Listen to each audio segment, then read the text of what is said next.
13 अप्रैल 1919 अमृतसर का जलियांवाला बाग क्रूरता और मानवता को शर्मसार कर देने वाली एक ऐसी घटना का गवाह बना जिसने हमेशा के लिए ब्रिटिशर्स के चरित्र पर एक काला दाग लगा दिया। उस दिन वहां हजारों लोग शांतिपूर्ण विरोध के लिए इकट्ठा हुए थे। शाम ढल रही थी कि तभी अंग्रेज अधिकारी जनरल रेजिनाल्ड डायर अपने सिपाहियों के साथ यहां आ पहुंचा और बिना कोई चेतावनी दिए शांति से प्रदर्शन कर रहे निहत्थे लोगों पर अंधाधुंध गोलियां चलवा दी। पूरा वातावरण गोलियों की तड़तड़ाहट और लोगों की चीख पुकार से गूंज उठा। लोग जान बचाने के लिए इधर उधर भागने लगे। किसी के सीने में गोली लगी तो किसी का सिर फट गया। कोई भीड़ में कुचला गया तो किसी ने जान बचाने के लिए वहां मौजूद कुएं में छलांग लगा दी। लेकिन वहां भी मौत उनका इंतजार कर रही थी। केवल उस कुएं में दम घुटने से 120 लोगों की मौत हो गई। जनरल डायर ने जलियांवाला बाग का गेट भी बंद करवा दिया था ताकि कोई बचकर बाहर ना भाग सके। जो लोग दीवार पर चढ़कर जान बचाने की कोशिश कर रहे थे उन्हें भी गोलियों से भून दिया गया। एक के ऊपर एक 10 से 12 शवों का अंबार लगता चला गया। पूरे 10 मिनट तक निहत्थे लोगों पर नॉन स्टॉप गोलियां चलती रही। 10 मिनट बाद जब गोलीबारी थमी तो 1000 से ज्यादा लोग अपनी जान गंवा चुके थे, जबकि इससे 2 गुना ज्यादा लोग गोलियों और भगदड़ के शिकार होकर बुरी तरह से घायल हो चुके थे। इसके बाद अंग्रेजों ने घायलों का इलाज नहीं होने दिया और 1000 से ज्यादा लोगों की लाशों को पूरी रात गिद्धों के खाने के लिए छोड़ दिया।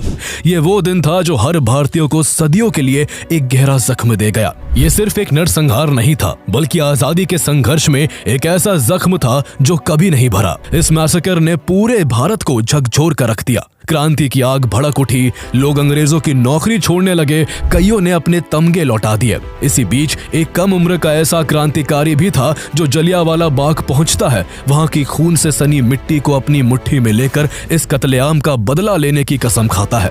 वो 21 सालों तक बदले की आग में जलता रहा और जब मौका हाथ लगा तो उसने अंग्रेजों की धरती पर इस नरसंहार के जिम्मेदार एक अंग्रेज अफसर को मारकर इसका बदला ले लिया। It was the day of Baisakhi and a considerable non-violent crowd had gathered in the Jallianwala Bagh. Dyer ने बिना किसी चेतावनी के चिल्लाकर आदेश दिया, फायर।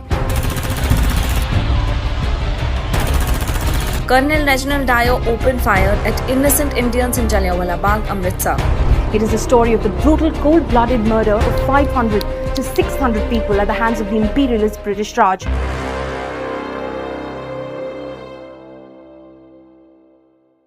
वर्ल्ड वॉर 1 के दौरान British government defence of India act 1915 लागू करती है ताकि युद्ध के समय में भारत में उनकी हुकूमत के खिलाफ उठने वाली हर आवाज को आसानी से दबाया जा सके। इस कानून के तहत पुलिस को बेइंतहा पावर मिल गई थी। बिना सबूत और ट्रायल के किसी को भी गिरफ्तार कर जेल में डाला जा सकता था। किसी के भी भाषण या आंदोलन को रोका जा सकता था। इस एक्ट के खिलाफ काफी प्रोटेस्ट भी हुआ लेकिन अंग्रेजों पर कोई फर्क नहीं पड़ा। 4 साल बाद जब वर्ल्ड वॉर 1 खत्म हुआ तो लोगों को उम्मीद थी कि डिफेंस ऑफ इंडिया एक्ट 1915 के कड़े प्रतिबंध हटा दिए जाएंगे, लेकिन ब्रिटिशर्स ऐसा कुछ नहीं करते। उल्टा वो भारतीयों की उम्मीदों को कुचलते हुए सिडनी रॉलेट कमेटी की सिफारिशों पर इन प्रतिबंधों को स्थायी कर देते हैं। इसके बाद फरवरी 1919 में इंपीरियल लेजिस्लेटिव काउंसिल में रॉलेट एक्ट नामक कानून पेश किया जाता है। इसके प्रोविजंस को पढ़कर वहां मौजूद इंडियन मेंबर्स इसका जोरदार विरोध करते हैं, लेकिन ब्रिटिशर्स पर इसका कोई असर नहीं होता है और 18 मार्च 1919 को इस कानून को जबरन लागू कर दिया जाता है। इस कानून के तहत सिर्फ शक के आधार पर किसी को भी गिरफ्तार कर 2 साल तक जेल में रखा जा सकता था। पुलिस बिना वारंट के किसी के भी घर में घुसकर तलाशी ले सकती थी। कोई भी क्रांतिकारी गतिविधि होने पर बिना जूरी के मुकदमा चलाया जा सकता था। साथ ही अखबारों पर पाबंदियां लगा दी गई और पब्लिक गैदरिंग्स पर भी रोक लग गई। यानी ये कानून सिर्फ भारतीयों की आवाज को कुचलने के लिए बना था। अंग्रेज एक ऐसा भय का माहौल बनाना चाहते थे कि कोई हिंदुस्तानी उनके खिलाफ बगावत करने की हिमाकत ना कर सके। भारत के फ्रीडम फाइटर्स अंग्रेजों की इस मंशा को समझ चुके थे, इसलिए उन्होंने इसका जोरदार विरोध किया। कानून पास होते ही देश भर में हंगामा मच गया। हर जगह इसके खिलाफ विद्रोह होने लगे। किसी ने इसे काला कानून कहा तो किसी ने नो अपील, नो दलील, नो वकील वाला कानून करार दिया। गांधी जी ने इस कानून के खिलाफ सत्याग्रह का ऐलान कर दिया। उन्होंने कानून के पास होने के 3 हफ्ते बाद 6 अप्रैल 1919 को एक देशव्यापी आंदोलन की शुरुआत की, जिसे रॉलेट सत्याग्रह के नाम से जाना जाता है।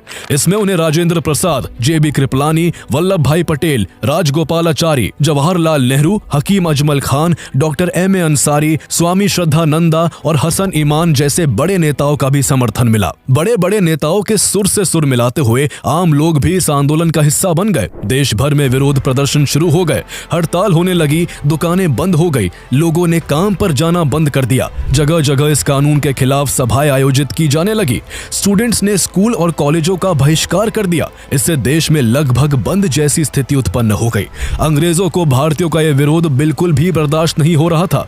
और फिर पंजाब में वो हुआ जिसने भारत के इतिहास को हमेशा के लिए बदल दिया। 9 अप्रैल 1919 को रामनवमी के दिन हिंदू और मुस्लिम एक साथ एक बड़े जुलूस में उतरे। मुस्लिमों ने इस दौरान तुर्की सैनिकों की तरह लिबास पहन रखा था। इतने बड़े लेवल पर हिंदू और मुस्लिमों की एकता देखकर अंग्रेजों की हालत खराब हो गई।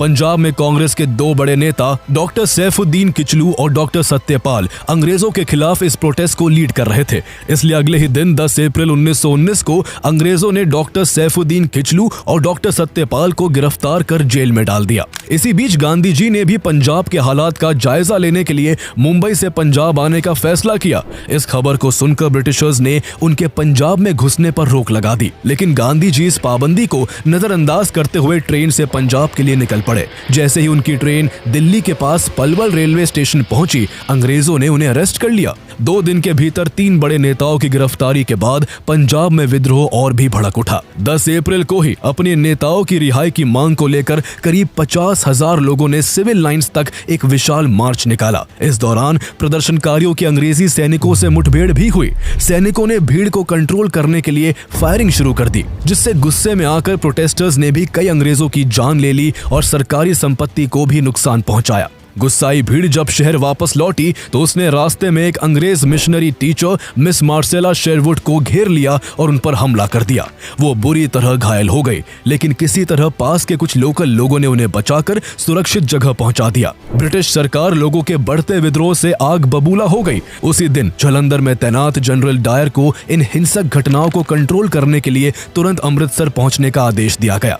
अमृतसर में भारी संख्या में आर्मी की तैनाती कर दी गई और पूरे पंजाब में मार्शल लॉ लागू कर दिया गया। मार्शल लॉ ने पंजाब की स्थिति को और भी नाजुक बना दिया। अब अमृतसर एक आग के ढेर पर बैठा हुआ शहर था। लोग गुस्से में थे और अंग्रेज हिंसा पर उतारू थे। 2 दिन बाद बैसाखी का त्योहार आने वाला था। अमृतसर के लोग इस अवसर पर जलियांवाला बाग में इकट्ठा होकर एक शांतिपूर्ण सभा करने का फैसला करते हैं।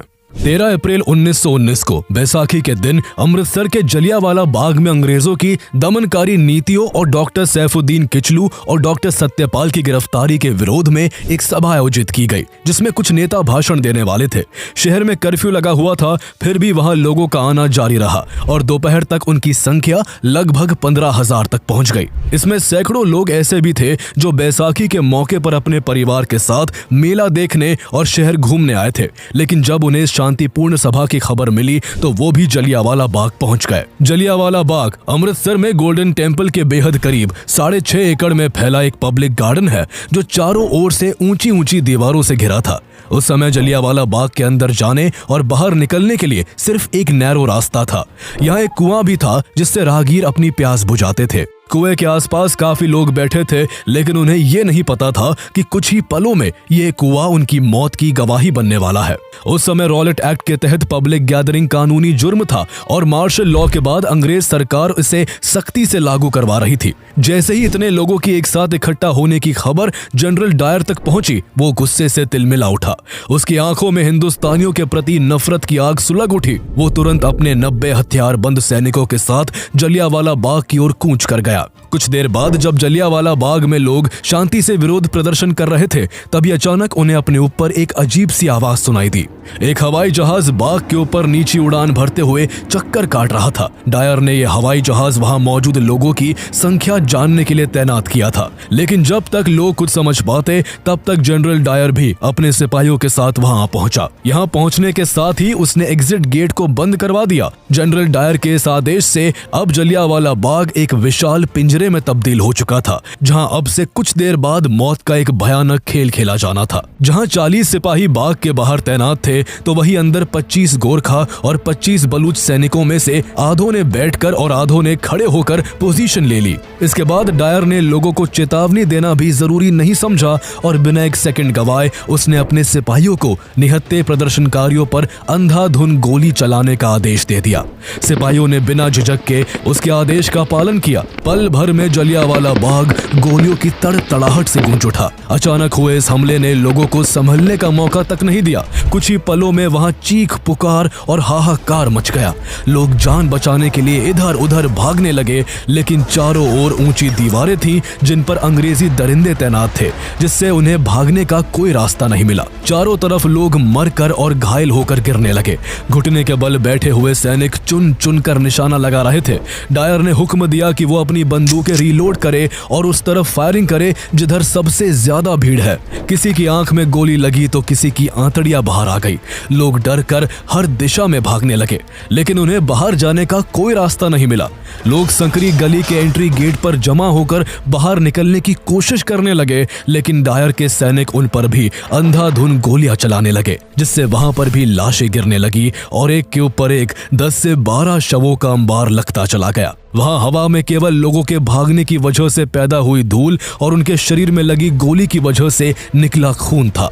लेकिन डायर के दिल में ना कोई दया थी, ना कोई पछतावा। उसका सिर्फ एक मकसद था, बेरहमी से हिंदुस्तानियों की जान लेकर उन्हें सबक सिखाना।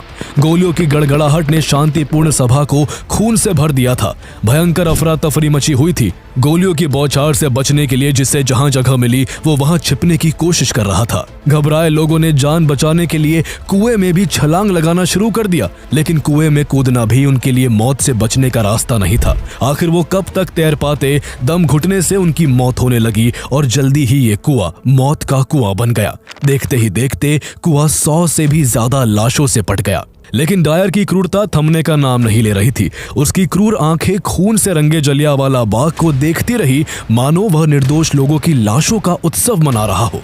डायर के एक साथी अफसर ने उसकी कमीज को हिलाया कि अब बहुत हो चुका, इस मौत के खेल को रोक दो, लेकिन डायर ने उसे नजरअंदाज कर दिया। गोलियां चलना बस तब रुकती जब सैनिकों को अपनी राइफलें फिर से लोड करनी होती। डायर खुद दौड़ दौड़ कर उस तरफ फायरिंग करने का हुक्म दे रहा था जहां ज्यादा लोग जमा थे।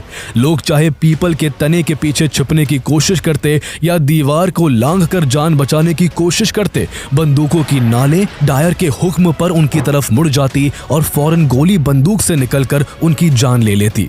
हर गोली के साथ किसी का सीना फटता, किसी का सिर चूर चूर हो जाता तो किसी का शरीर छलनी हो जाता। मासूम और बेगुनाह लोग गोली खाकर जमीन पर गिर पड़ते और फिर कभी नहीं उठते। बाग की धरती खून से लथपथ हो गई थी। भगदड़ के कारण सैकड़ों लोग भागते लोगों के पैरों के नीचे आ गए और कुचलकर अपनी जान गंवा बैठे। 10 मिनट तक बाग में मौत का तांडव बदस्तूर चलता रहा। डायर ने फायरिंग तब रोकी जब उसको लगा कि सैनिकों के पास बहुत कम गोलियां बची हैं। इस दौरान पूरे 1650 राउंड गोलियां दागी गई, जिनके निशाने पर आकर करीब 1000 बेगुनाह लोग मारे जा चुके थे, जबकि 2000 से ज्यादा लोग बुरी तरह से घायल होकर जिंदगी और मौत के बीच झूल रहे थे।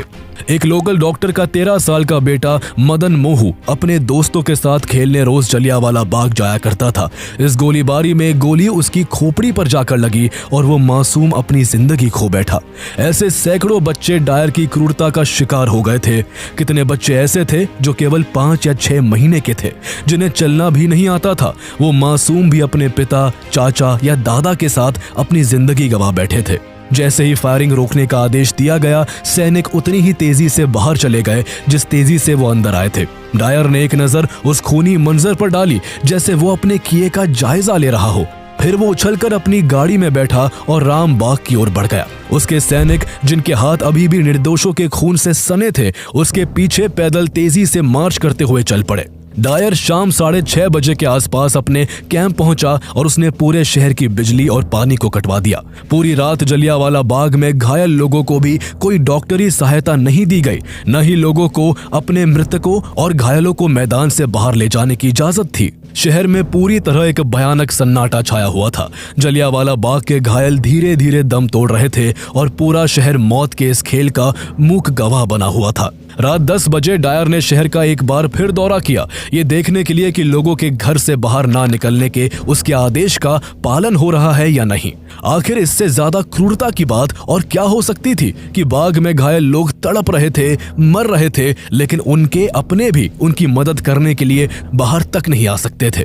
लेकिन किसी तरह रतन देवी हिम्मत करके अपने पति को ढूंढते हुए जलियांवाला बाग आ जाती है। उनका घर बाग के नजदीक था और उन्होंने गोलियों की आवाज को भी सुना था, इसलिए वो अंधेरे में छिपते छिपाते बदहवासी में दौड़ती हुई बाग आ पहुंची। वहां का दृश्य देखकर उनके पैरों तले जमीन खिसक गई। चारों तरफ लाशों का अंबार लगा हुआ था, हर तरफ खून ही खून था। लोग अपनों की तलाश में बिखरे पड़े थे। उनकी आंखें बेसब्री से अपने पति को खोज रही थी। लाशों को हटाते हटाते अचानक उनकी नजर अपने पति के मरे हुए शरीर पर पड़ी। उनके शरीर में कोई हलचल नहीं थी। रतन देवी की दुनिया एक झटके में उजड़ चुकी थी। उन्होंने अपने मृत पति के सिर को अपनी गोद में लिटाकर पूरी रात वही बिता दी। उन्होंने एक हाथ में डंडा पकड़ रखा था ताकि खून की बू सूंघकर वहां पहुंचने वाले जंगली जानवर उनके पति की लाश को खा ना जाए। इसी बीच उनकी नजर एक 12 साल के लड़के पर पड़ी जो पास ही घायल पड़ा था। उसके शरीर से खून बह रहा था। रतन देवी ने कांपते हुए पूछा, बेटा तुझे कोई कपड़ा उड़ा दूं? लड़के ने दर्द भरी आवाज में कहा, नहीं, बस मुझे छोड़कर मत जाना। रतन देवी की आंखें भर आई। थोड़ी देर बाद लड़के ने कांपते हुए कहा, मुझे पानी चाहिए। रतन देवी ने इधर उधर देखा, लेकिन बाग में अब पीने के लिए एक बूंद भी पानी नहीं बचा था। जो कुआं था वो लाशों से भरकर खून से लाल हो चुका था। उन्होंने लड़के का हाथ थामे रखा, लेकिन धीरे धीरे उसकी सांसें धीमी पड़ने लगी और फिर एकदम शांत हो गई। ना जाने उस रात ऐसी कितनी दिल दहला देने वाली घटनाएं हुई जो उसी मौत और दर्द की सिसकियों के बीच हमेशा हमेशा के लिए दब कर रह गई। ये नरसंहार इतिहास में ब्रिटिश राज के सबसे काले अध्यायों में से एक बन गया। अंग्रेजों की क्रूरता सिर्फ जलियांवाला बाग में मौत बरसाने तक ही सीमित नहीं थी, बल्कि उन्होंने इस भीषण नरसंहार के आंकड़ों को भी छिपाने की घिनौनी कोशिश की।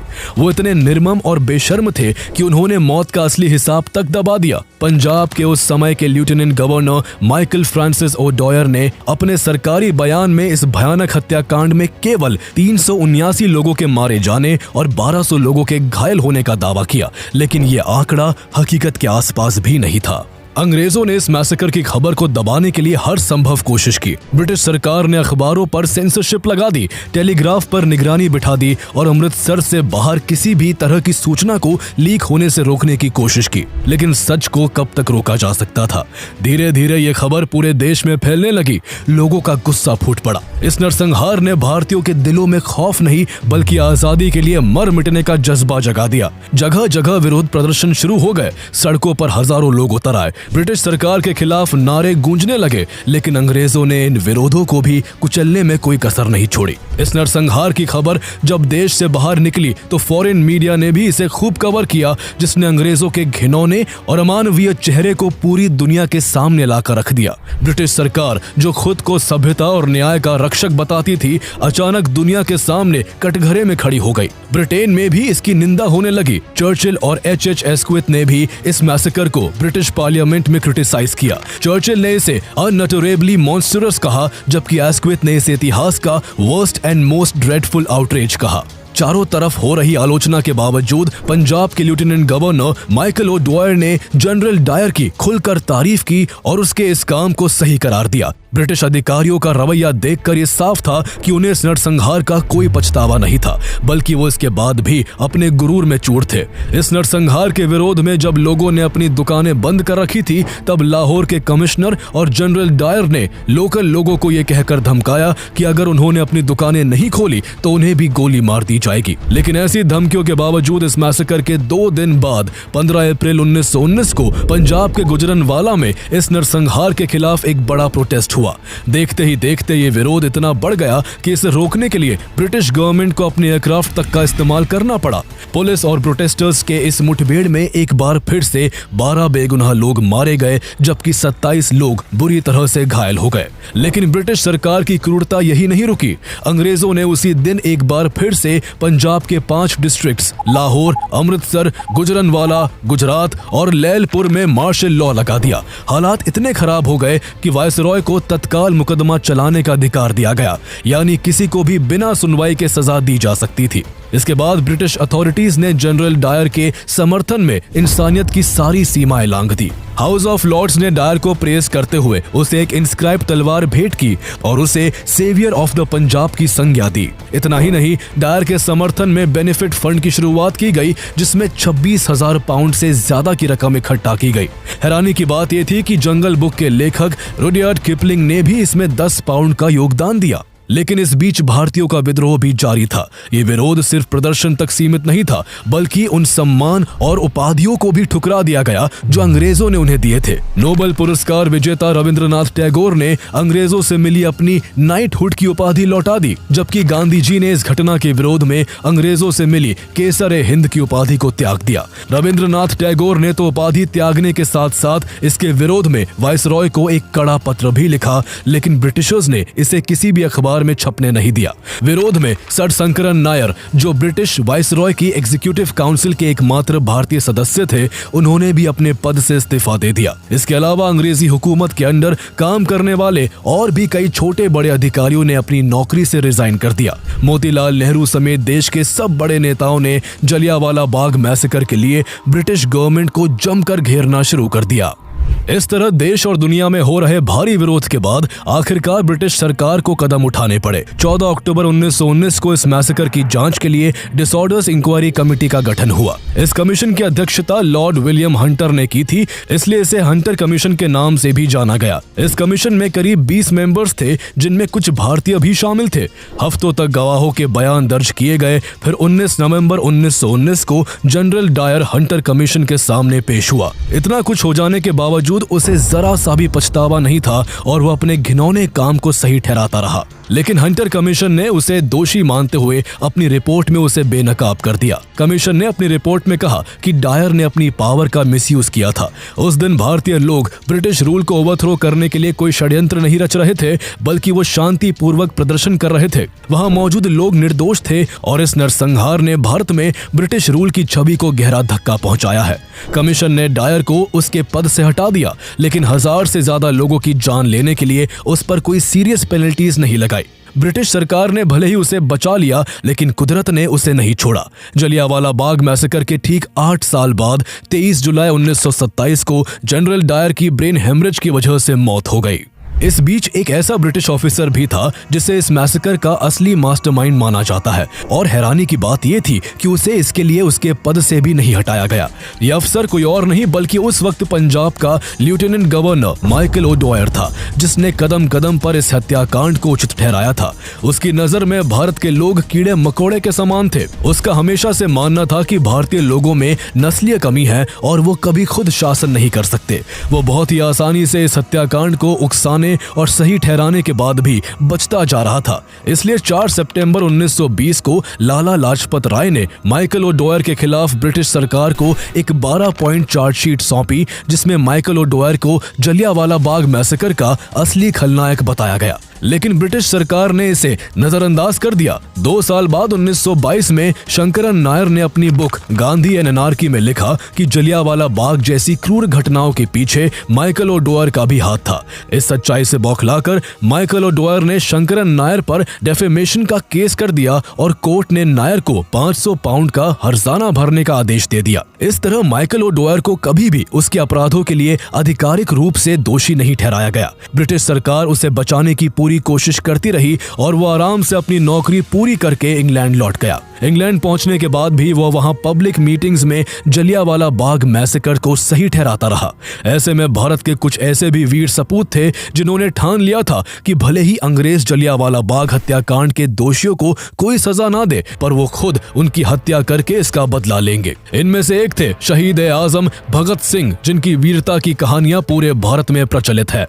उस समय भगत सिंह केवल 12 साल के थे। उन्होंने जैसे ही इस घटना के बारे में सुना, वो पैदल ही जलियांवाला बाग पहुंचे। वहां उन्होंने खून से सनी हुई मिट्टी उठाई और कसम खाई कि वो अंग्रेजी हुकूमत को भारत से उखाड़ फेंकेंगे। आगे उन्होंने अपने हिस्से का काम भी किया और इतिहास के पन्नों पर अमर हो गए। लेकिन इसी बीच एक और वीर सपूत थे जो जलियांवाला बाग के दोषियों को उनके अंजाम तक पहुंचाने का संकल्प ले चुके थे। उनका नाम था सरदार उधम सिंह। उन्होंने भी हत्याकांड के बाद जलियांवाला बाग की खून से सनी हुई मिट्टी उठाकर कसम खाई थी कि वो इस हत्याकांड के सबसे बड़े दोषी माइकल ओडवायर को मौत के घाट उतारकर इसका बदला लेंगे। लेकिन काफी सालों तक उन्हें उसे मारने का मौका हाथ नहीं लग सका, इसलिए वो साल 1934 में ब्रिटेन पहुंच गए और माइकल ओडवायर की हत्या का सही मौका तलाशते रहे।